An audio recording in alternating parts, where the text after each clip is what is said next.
I am going to show you how to post listings on the business Facebook page. First, you log on to the MLS and go to the Matrix application.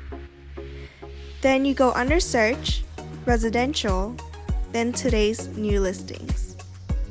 Then under Pricing, put a range between $400,000 to $750,000. Make sure you put the same format as shown. Then go to Active, check the box, and put the dates you want to see the listings from. After, go to City and put the desired location that you'd like to see listings from, and then click Results. You will then see a list of recent listings from the date and price range you entered in the page before. Then you will pick a listing that has good quality photos.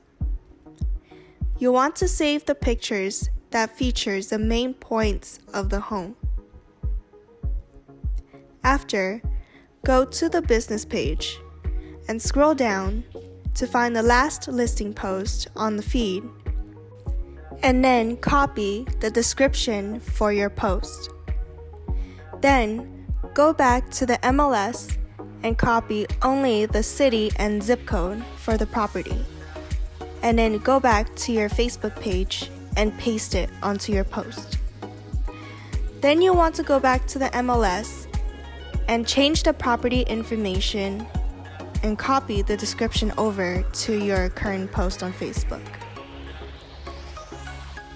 It is important that you provide the listing agent an office for the listing at the very end of each post. It is also important that you provide this information in every listing post that you make. Now it's time to upload your photos. First, click on the photo button and then drag and drop your photos into the box. After it's uploaded, you can rearrange the photos by dragging them around, and then click Share Now.